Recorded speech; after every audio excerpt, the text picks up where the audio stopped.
नमस्कार, मैं हूं नीलू। तो अमेरिका की धमकी के बाद एक एक देश अब ईरान के साथ खड़े होते दिखाई दे रहे हैं। और देखिए, रूस तो पहले से उसके साथ खड़ा है, लेकिन इस बार खबर ये आई है कि रूस अपनी सैटेलाइट ईरान को मुहैया करा रहा है। और ये इसलिए और ज्यादा इंपॉर्टेंट हो जाता है क्योंकि जब भी किसी के देश पर हमला होता है तो कहा यह जाता है कि ये सैटेलाइट जो है वो बहुत मददगार होते हैं। सैटेलाइट किस तरह से मददगार होंगे, किस तरह से ये ईरान की मदद करेंगे, बातचीत करने के लिए मयंक मेरे साथ जुड़ गए हैं। मयंक, जिस सैटेलाइट की हम बात कर रहे हैं कि अब रूस जो है वो ईरान को सैटेलाइट मुहैया करा रहा है। कल हमने देखा था किम जोंग की बात आई थी कि वो ड्रोन दे रहे हैं। अब सैटेलाइट, किस तरह से ये सैटेलाइट ईरान की मदद करेगा और किस तरह से ये निर्णायक साबित होगा? देखिए, अभी जैसी कि खबर आई कि डिएगो गार्सिया में अमेरिका ने अपने B2 बॉम्बर्स भेज दिए हैं। 7 B2 बॉम्बर्स हैं।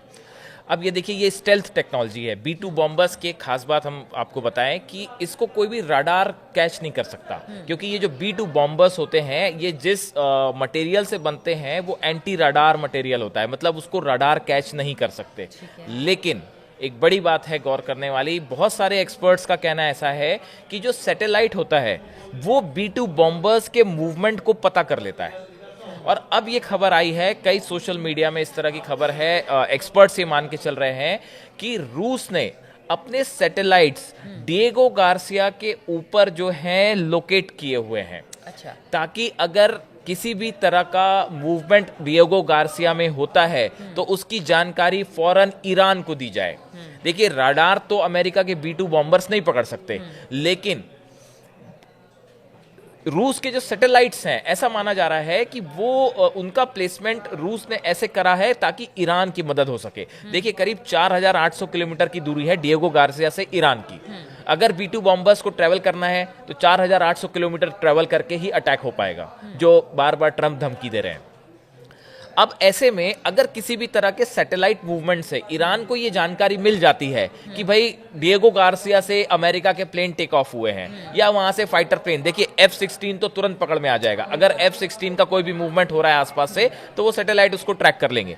सवाल है B2 बॉम्बर्स का, जो कि स्टेल्थ टेक्नोलॉजी होती है। तो अब देखिए, अगर रूस के सैटेलाइट को किसी तरह का मूवमेंट पता चलता है और वो ईरान को इंफॉर्मेशन दे दी जाती है कि भाई वहां पे मूवमेंट है, हो सकता है कि प्लेन्स ने टेक ऑफ किया है और आप पे अटैक हो सकता है, तो ऐसे में ईरान का जो डिफेंस सिस्टम है वो पहले से एक्टिवेट होगा, या ईरान इस बात के लिए तैयार होगा कि अगले चंद मिनटों में हमारे ऊपर अटैक हो सकता है। ऐसे में ईरान दो तरह से काम कर सकता है, या तो वो उसे डिफेंस करने की कोशिश करेगा और साथ ही अटैक भी कर सकता है। ईरान की तरफ से भी ये कहा गया है, जब ट्रंप की जो धमकी आई कि हम ईरान पे बम गिरा देंगे और बहुत सारे बम गिरा देंगे, उसके बाद ईरान की तरफ से भी ये धमकी आई है कि भाई हमारी बैलिस्टिक मिसाइल्स जो हैं वो डिएगो गार्सिया तक भी जा सकती हैं।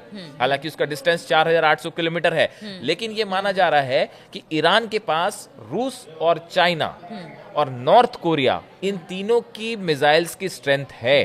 तो आप ये मान के नहीं चल सकते कि ईरान हमला नहीं कर पाएगा डिएगो गार्सिया पे। अब ईरान के पास कितनी शक्ति है और कितना उन्होंने अभी शो की है, ये एक बड़ा सस्पेंस है। तो ये अमेरिका के लिए एक बड़ी चुनौती होगी कि हो सकता है ईरान भी अपनी बैलिस्टिक मिसाइल डिएगो गार्सिया पे दाग दे। बात नंबर 1। बात नंबर 2 जो है, हाल ही में अमेरिका की तरफ से ये आरोप लगाए गए थे कि चीन और रूस अंतरिक्ष में ऐसे डिवाइस लगातार काम कर रहा है जिससे सैटेलाइट जाम हो सकते हैं, जैम किए जा सकते हैं। तो देखिए, चीन और रूस जो है अंतरिक्ष में बड़ी तेजी से जो है आगे बढ़ रहा है, और ये चिंता अमेरिका को सताई जा रही है। बल्कि अमेरिका की तरफ से ये कहा गया है कि चीन अपने सैटेलाइट्स के जरिए डॉग फाइटिंग की ट्रेनिंग ले रहा है, जिसके उद्देश्य खतरनाक हो सकते हैं। अब डॉग फाइटिंग क्या है कि अभी हाल ही में एक ऐसा वीडियो सामने आया था, अमेरिका की तरफ से बताया गया कि चीन के 4-5 सैटेलाइट एक दूसरे को फॉलो कर रहे थे। तो ये इसे डॉग फाइटिंग कहते हैं कि आप स्पेस में जब किसी दूसरे देश के सैटेलाइट को जैम कर दो। अमेरिका जो है, अगर आप कोई बैलिस्टिक इंटरकॉन्टिनेंटल बैलिस्टिक मिसाइल जब फायर होती है तो पहले स्पेस में जाएगी, उसके बाद वो री एंटर करती है, तो उसको री एंटर करने में सैटेलाइट्स की जरूरत पड़ती है। तो ऐसे में अगर आपने दूसरे देश के सैटेलाइट जैम कर दिए तो वो फेल हो जाएगी मिसाइल। अच्छा, देखिए, अमेरिका ऐसे भी चाइना के साथ अभी हमने देखे कि कुछ रिश्तों में तल्खी आई है, टैरिफ वाले मामले को लेकर।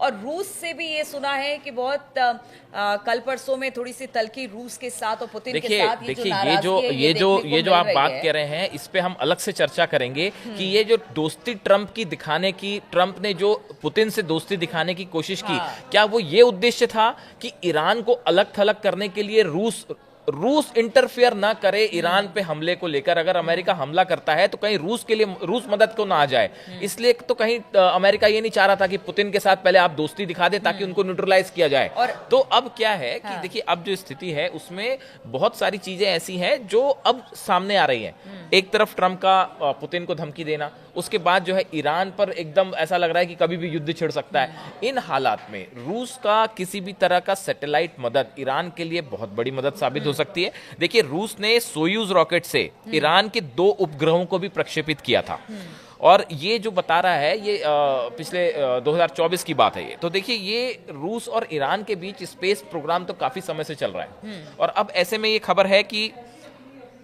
रूस अपने सैटेलाइट से मदद कर रहा है। वैसे 2022 में रूसी रॉकेट ने खयाम नाम का ईरानी जो एक उपग्रह था, इसको भी सैटेलाइट था, इसको लॉन्च किया था, और बल्कि रूस ने ही ये डेवलप किया था ईरान के ऑर्डर पे। कहना हम ये चाह रहे हैं कुल मिला के कि जो B2 बॉम्बर्स वाली धमकी वाली बात आ रही है, इसको न्यूट्रलाइज करने में रूस बड़ी अहम भूमिका निभा सकता है और ईरान की मदद कर रहा है। बिल्कुल, तो ईरान की चिंता अब देखिए धीरे धीरे कम होती चली जा रही है। जिस तरह से सैटेलाइट रूस के देने की बात अब सामने आई है, और जिस तरह से मयंक भी बता रहे हैं कि अपने साजो सामान के साथ अमेरिका बिल्कुल बॉर्डर पर खड़ा था, अब उसके लिए भी ये चिंता हो गई होगी कि अब B2 बॉम्बर को डिटेक्ट करने के लिए भी कुछ ऐसी चीजें हैं जो कि ईरान की मददगार साबित हो सकती है। अब इस युद्ध में देखिए एक एक कर जो देश हैं वो बढ़ते चले जा रहे हैं, और कहाँ तक ये युद्ध आगे बढ़ता है, किस तरह से बढ़ता है, युद्ध होता भी है या नहीं होता है, इस पर लगातार हमारी नजर बनी रहेगी।